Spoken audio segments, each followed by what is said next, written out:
నమస్కారం city news కి స్వాగతం. ముందుగా ముఖ్యాంశాలు.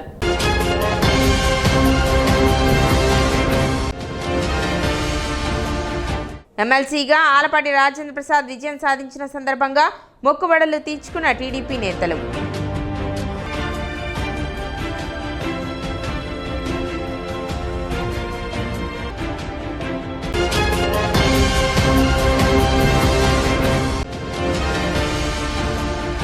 దారి దోపిడీకి పాల్పడిన ఆటో డ్రైవర్ను అరెస్ట్ చేసిన పట్టణ పోలీసులు.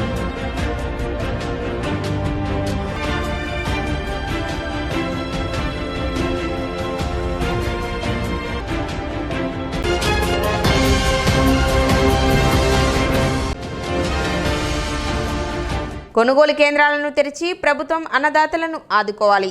ఆంధ్రప్రదేశ్ రైతు సంఘం జిల్లా ఉపాధ్యక్షులు ములకా శివసాంబిరెడ్డి డిమాండ్.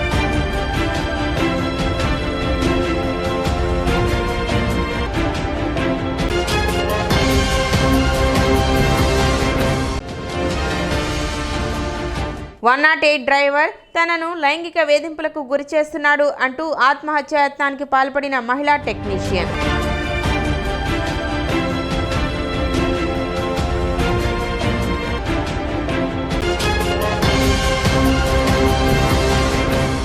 గంజాయి విక్రయిస్తున్న 3 యువకులను పట్టణ 3 టౌన్ పోలీసులు అరెస్ట్ చేశారు. బుధవారం 3 టౌన్ పోలీస్ స్టేషన్లో ఏర్పాటు చేసిన విలేకరుల సమావేశంలో డీఎస్పీ జనార్దన్ రావు వివరాలు వెల్లడించారు. నందిపాటి రాజశేఖర్ రెడ్డికి గంజాయి త్రాగుడు అలవాటు ఉండగా అతను హైదరాబాద్లో నాంపల్లి రైల్వే స్టేషన్ వద్ద గుర్తు తెలియని ఒక వ్యక్తి వద్ద సుమారుగా 1 కేజీ 500 గ్రాముల గంజాయిని 45,000 రూపాయలకు కొనుగోలు చేసి ఆ గంజాయిని తన స్నేహితుడైన తమనంపల్లి అరుణ్ కుమార్తో కలిసి తెనాలికి తీసుకుని వచ్చి తెనాలిలో మరో వ్యక్తి దాసరి ప్రకాష్ బాబును కలుపుకొని తెనాలి పట్టణం మార్చిపేట రేపల్లె రైల్వే గేటు వద్ద ఉన్న పిచ్చి చెట్ల వద్ద ఖాళీ ప్రదేశంలో గంజాయిని ఎక్కువ ధరకు అమ్ముతూ తాగుతూ ఉండగా పోలీసులకు రాబడిన సమాచారం మేరకు దాడి చేసి అరెస్ట్ చేసినట్టు తెలిపారు.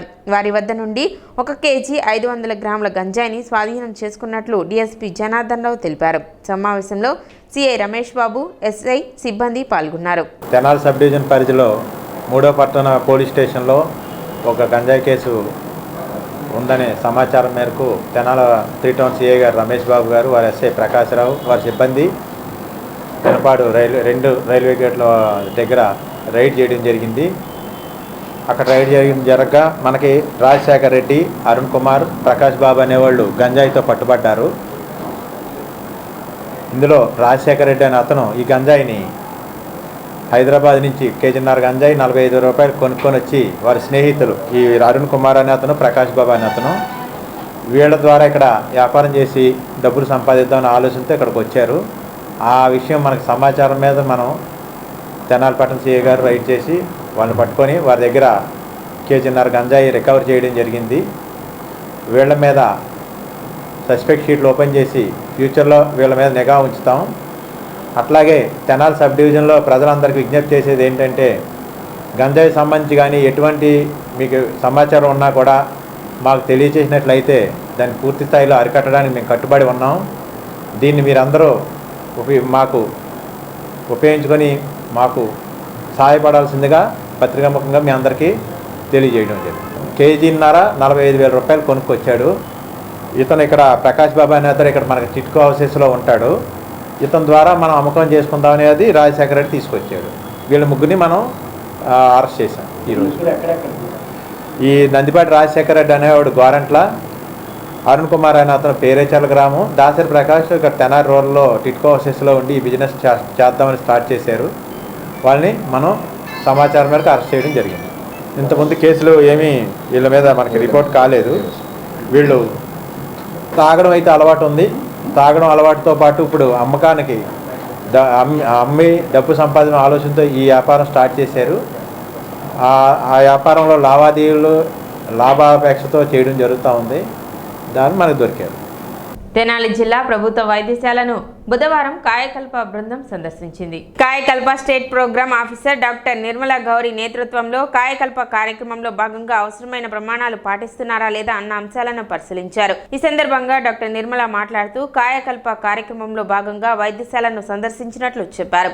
శానిటేషన్ ఏ విధంగా ఉంది, వైద్యశాల పరిసరాలు పరిశుభ్రంగా ఉన్నాయా లేవా, వైద్యశాలకు వచ్చే రోగులకు అందించవలసిన మౌలిక సదుపాయాలు సక్రమంగా అందుతున్నాయా లేవా వంటి అంశాలు కాయకల్పలో భాగమని, అందరూ సమన్వయంతో పనిచేసి కాయకల్పకు కావాల్సింది ప్రమాణాలను పాటిస్తున్నారని సంతృప్తి వ్యక్తం చేశారు.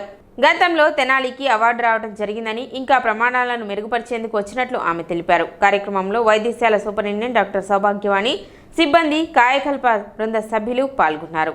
సో మేము మంగళగిరి ఏపీఐసి నుంచి స్టేట్ ఆఫీస్ నుంచి ఇక్కడ కాయకల్ప ప్రోగ్రామ్ అసెస్మెంట్ కోసం వచ్చాము. సో కాయకల్ప ప్రోగ్రామ్ అనేది శానిటేషన్ ఎట్లా ఉంది హాస్పిటల్స్లో, ఎందుకంటే మనకి హాస్పిటల్ ఎక్వైర్డ్ ఇన్ఫెక్షన్స్ వస్తూ ఉంటాయి. హాస్పిటల్లో వచ్చే ఇన్ఫెక్షన్స్ అన్నమాట. వాళ్ళకి అవేమీ రాకుండా మనం శానిటేషన్ అనేది జాగ్రత్తగా చూసుకోవాలి. అలాగే ఆపరేషన్కి కానీ డెలివరీకి కానీ చాలామంది అంటే గర్భిణీ స్త్రీలు కూడా వస్తారు. వాళ్ళకు కూడా ఎలాంటి ఇన్ఫెక్షన్స్ రాకుండా ఉండటం కోసం ఈ శానిటేషన్ అనేది. అంతేకాకుండా హాస్పిటల్లో చుట్టుపక్కల పరిసరాలు కూడా క్లీన్గా ఉండాలి. తర్వాత హాస్పిటల్లో మినిమం బేసిక్ నీడ్స్ అన్నమాట. అంటే పేషెంట్లు ఎవరైనా వచ్చినప్పుడు త్రాగునీటి సౌకర్యం కానీ, లేకపోతే చుట్టూరు శుభ్రత కానీ, తర్వాత వాళ్ళకి కావాల్సిన సౌకర్యాలు కానీ, లేకపోతే వెయిటింగ్ హాల్లో వాళ్ళకి చైర్స్ ఉన్నాయా లేదా, వాళ్ళకి అవగాహన క్రియేట్ చేయడానికి ఐఈసీ మెటీరియల్ ఉందా లేదా. సో ఇవన్నీ పారామీటర్స్ అన్నీ కూడా ఈ కాయకల్ప ప్రోగ్రాంలో ఉన్నాయా లేదా అనేసి అసెస్మెంట్ చేసుకోవడం జరుగుతుంది. ఇక్కడ ఇప్పుడు ఈ హాస్పిటల్లో మాత్రం మా స్టాఫ్ అందరూ కానీ, డాక్టర్స్ అందరూ కానీ మంచి కోఆర్డినేషన్ తోటి చాలా బాగా వర్క్ చేస్తున్నారు. తర్వాత కాయకల్పకు కావాల్సిన స్టాండర్డ్స్ అన్నీ కూడా మెయింటైన్ చేస్తున్నారు. తర్వాత సూపరింటెండెంట్ మేడం కూడా ప్రత్యేకమైన శ్రద్ధ తీసుకొని చాలా బాగా ఇవన్నీ కూడా చూడడం జరుగుతుంది. స్థానిక నందులపేట వినాయకుని గుడి వద్ద గల సీతారామ మందిరం నందు అన్నప్రసాద వితరణ కార్యక్రమం నిర్వహించారు. శ్రీ సీతారామ మందిరం కమిటీ కన్నెగంటి గోపీచంద్, కన్నెగంటి మాణిక్యాలరావు, దంతాల ఆంజనేయులు, సుజాత ఆధ్వర్యంలో గత 51 సంవత్సరాలుగా సీతారాముల కళ్యాణం అత్యంత వైభవంగా నిర్వహిస్తున్నారు. ఇందులో భాగంగా బుధవారం దాతల సహకారంతో అన్నప్రసాద వితరణ జరిపారు. కార్యక్రమానికి మాజీ municipal vice chairman Madala Koteswararao ముఖ్య అతిథిగా హాజరై అన్నప్రసాద వితరణ కార్యక్రమాన్ని ప్రారంభించారు.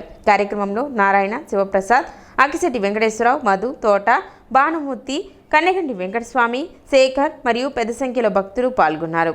గాంధీనగరు వినాయకుని గుడి ప్రాంగణంలో ఉన్న రామ మందిరం 51వ సంవత్సరం కళ్యాణం, సీతారామచంద్రప్రభు కళ్యాణం జరిగింది.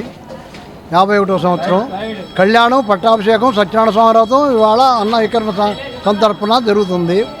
కావున 50 మంది ఇచ్చేసి జయప్రదం చేయాల్సిందిగా కోరుకుంటున్నాం. దీనికి సహకరించిన పెద్దలకి, సహాయకారులకి అందరికీ కూడా నా నమస్కారాలు తెలియపరుస్తున్నాను.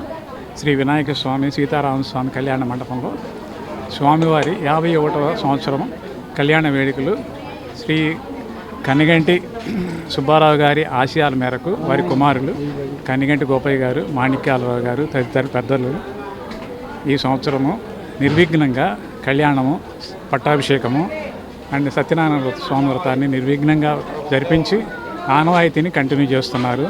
ఇక్కడ స్థల పురాణం ప్రకారం స్థానిక వినాయక స్వామి గుడి మన దక్షిణ భారతదేశంలో ప్రసిద్ధమైన కాణిపాకం వినాయక స్వామి స్వయంభువు ఎట్లానో అట్లానే ఇక్కడ మన వినాయక స్వామి గుడి కూడా స్వయంభుగా వెలసి ఉన్నారు. భక్తుల కోరికలను నెరవేరుస్తున్నారు. అదే ప్రాంగణంలో వెలసి ఉన్న సీతారామ కళ్యాణాన్ని మన పెద్దలు నిర్విఘ్నంగా 51 సంవత్సరం నిర్వహించడం మన యొక్క అదృష్టం.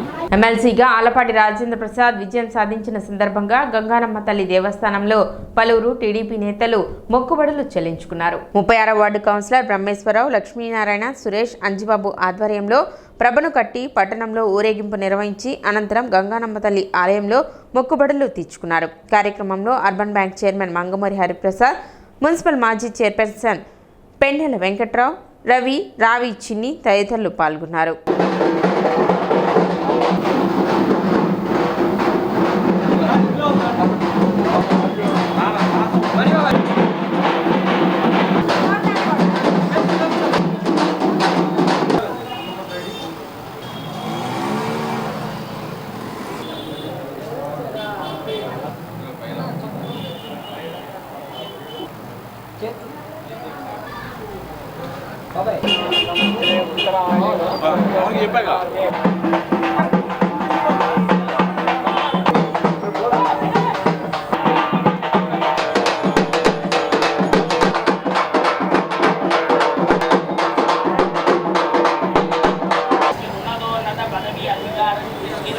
కౌన్సిలర్ బ్రహ్మయ్య గారు,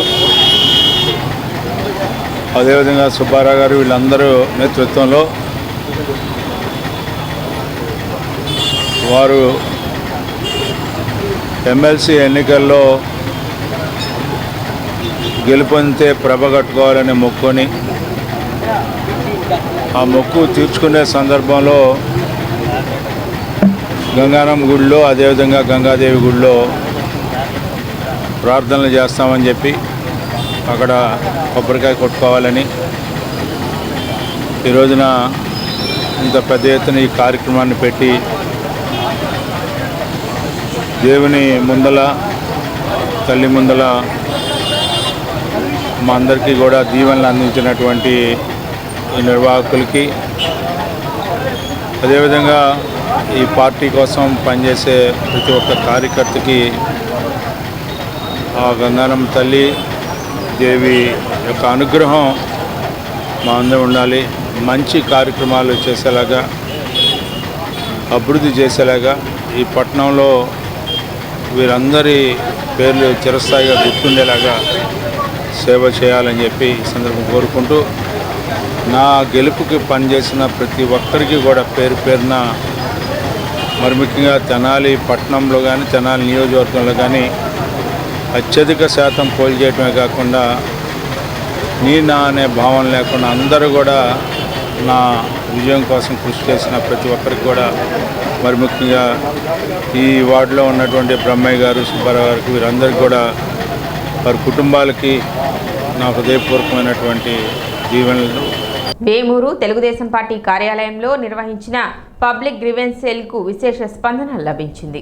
జాతీయ తెలుగుదేశం పార్టీ ఆదేశాల మేరకు ప్రతి బుధవారం నియోజకవర్గ కేంద్రాల్లో పబ్లిక్ గ్రీవెన్స్ సెల్ ఏర్పాటు చేసి వారి సమస్యలు పరిష్కరించాలి అనుకోవడం జరిగింది. అందులో భాగంగా ఈరోజు వేమూరు నియోజకవర్గం వేమూరులోని తెలుగుదేశం పార్టీ కార్యాలయంలో పబ్లిక్ గ్రీవెన్స్ సెల్ ఏర్పాటు చేయడం జరిగింది. ఈ కార్యక్రమంలో వేమూరు శాసనసభ్యులు నక్క ఆనంద్ బాబు పాల్గొన్నారు. వేమూరు నియోజకవర్గ పరిధిలోని అనేక మంది ఈ గ్రీవెన్స్ సెల్లో పాల్గొని వారి సమస్యలను శాసనసభ్యులకు తెలిపారు. వెంటనే సమస్య పరిష్కారం కోసం అధికారులతో మాట్లాడి వీలైనంత త్వరగా ఆ సమస్యలను పరిష్కరించాలని కోరారు.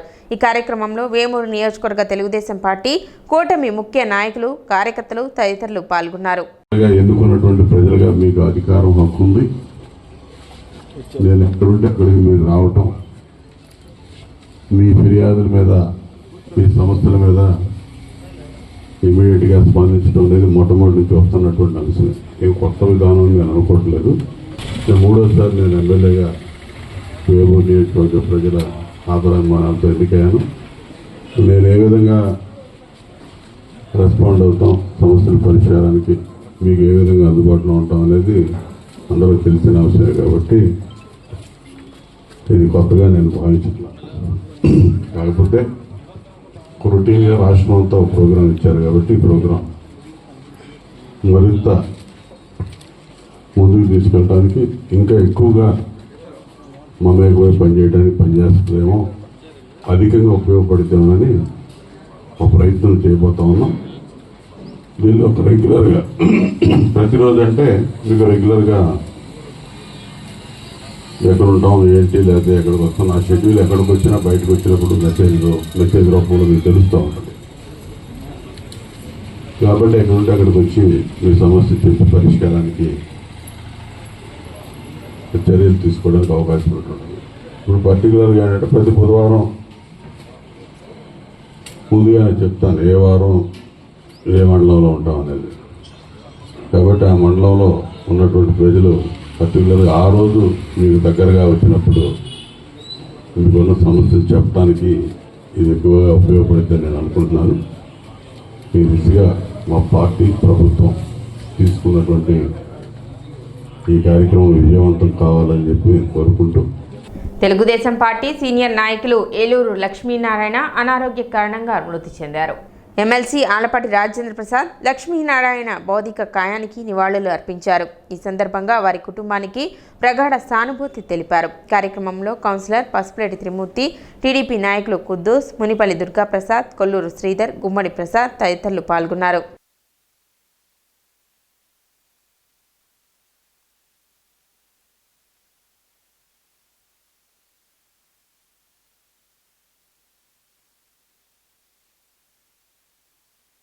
ఇప్పుడు ఒక చిన్న విరామం.